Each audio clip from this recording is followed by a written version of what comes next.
یہ ہیں طارق محمود، جن کی بہن سائمہ بی بی کو گھریلو ناچاکی کے باعث ان کے خاوند نے مبینہ طور پر تشدد کر کے ہلاک کر دیا ہے۔ طارق اپنے بھائی کے ساتھ انصاف کے حصول کے لیے تھانے آئے ہیں۔ ہماری جو بہن سائمہ قتل ہوئی ہیں، یہ لوگوں کے گھر کام کر کے، محنت مزدوری کر کے، کسی کے گھر برتن دھو کر، کسی کے گھر فرش دھو کر اپنے بچوں کے لیے کچھ نہ کچھ کر لیتی تھی۔ صابر اسے مارا پیٹا کرتا تھا اور زبردستی اس سے پیسے لے کر اپنے نشے کی ضروریات پوری کرتا تھا۔ سائمہ کے قتل کا یہ افسوسناک واقعہ ہری پور کے علاقے تھانہ غازی کی حدود میں پیش آیا، جہاں 4 بچوں کی ماں کو اس کے خاوند نے تشدد کر کے قتل کیا۔ ہم اپنے گھر کا کام کر رہے تھے، تقریباً 2:45 کا وقت تھا۔ ہمیں الطاف کی کال آئی، جو ملزم کا بھائی ہے اور یہ بھی ہمارا بہنوئی ہے۔ اس نے کال کی کہ آپ کی ہمشیرہ فوت ہو گئی ہے۔ ہم وہاں سے جلدی آئے کام سے اور ہمیں گاڑی نہیں مل رہی تھی۔ بہت وقت لگ گیا۔ جب گاڑی ملی پھر ہم سیدھا جہانیہ پولیس چوکی میں آئے، رپورٹ کرائی۔ پھر پولیس والوں کے ساتھ ہم میاں ڈھیری میں ان کے گھر گئے۔ وہاں ہماری بہن چارپائی پہ پڑی تھی۔ اس کے گھر میں کوئی نہیں تھا، وہ لاوارثوں کی طرح پڑی ہوئی تھی۔ گھر میں بچے اس کے چھوٹے ہیں۔ پھر پولیس آئی جس نے ہماری بڑی امداد کی۔ پھر ہم لاش پوسٹ مارٹم کے لیے غازی ہسپتال میں لائے، جہاں پوسٹ مارٹم ہوا۔ ڈاکٹروں نے ہماری بہت مدد کی۔ پوسٹ مارٹم کے بعد ہم لاش اپنے گاؤں لے گئے اور وہیں گاؤں میں ہم نے جنازہ کیا۔ پولیس کے مطابق ملزم صابر نشے کا عادی ہے، جس کے باعث اکثر وہ مقتولہ کو تشدد کا نشانہ بناتا رہا ہے۔ تقریباً 13-14 سال شادی کو ہو گئے تھے۔ شادی کے بعد ہمارے پاس آتی تو بتاتی کہ لڑکا پاؤڈر پیتا ہے، نشے کرتا ہے۔ ہم نے کہا جاؤ خیر ہے بہن، اب تو بچے بھی ہو گئے ہیں۔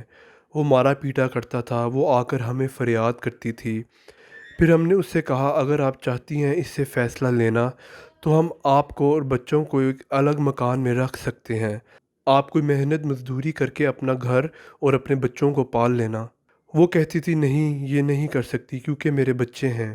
اپنے بچے رکھوا نہیں میں نہیں کر رکھنی کیونکہ میرے بچے۔ مقتولہ کے بھائی کی درخواست پر پولیس نے مقدمہ درج کر کے ملزم کو گرفتار کر لیا۔ پولیس کے مطابق ملزم نے اقرار جرم کر لیا ہے، جبکہ آلہ قتل بھی برآمد کر لیا گیا ہے۔ بدقسمتی سے کہیں یا خوش قسمتی سے، یہ آدمی پہلے بھی جیل میں تھا۔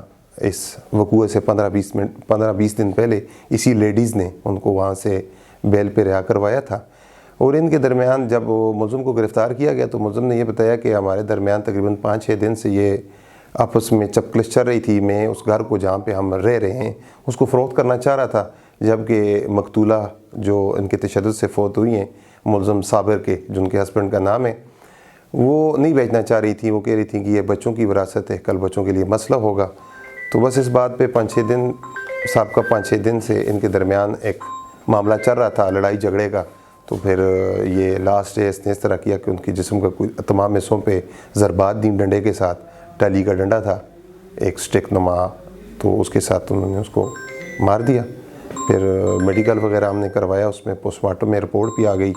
ملزم کو ہم نے گرفتار کیا، تو ملزم نے یا پولیس کے سامنے بھی اپنے جرم کا اعتراف کیا، اور اس کے بعد آج کے دن جب اس کو ہم نے کورٹ میں پیش کیا ریمانڈ کے بعد، تو اس نے مجسٹریٹ کے روبرو بھی اپنا کنفیشن سٹیٹمنٹ دے دیے 164 کے تحت۔ علاقہ مکینوں کے مطابق ایسے واقعات عموماً تھانوں میں رپورٹ نہیں ہوتے، اور گھریلو جرگوں میں انہیں حل کرنے کی کوشش کی جاتی ہے۔ کبھی جرگہ ہوا بھی نہیں، کیونکہ کبھی کوئی اس لڑکی نے شکایت ہی نہیں کی کہ میرے خاوند یہ کر رہا یہ کر رہا۔ اپنے بھائیوں کو یہ بتا دیتی تھی، لیکن جرگہ معاملہ یا یہ بات اس نے کبھی نہیں کی، تو اس لیے ہمیں اس بارے میں پہلے کوئی علم ہی نہیں تھا۔ اگر علم ہوتا تو ہم جرگہ معاملہ کر دیتے اور اس بات کو مٹا دیتے۔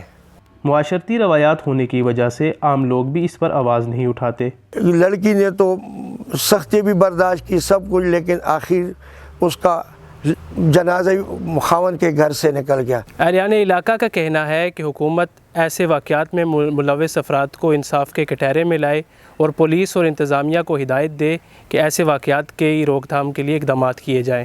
بلال بصیر، voicepk.net، ہری پور۔ آپ کی خبر، آپ کی آواز، voicepk.net۔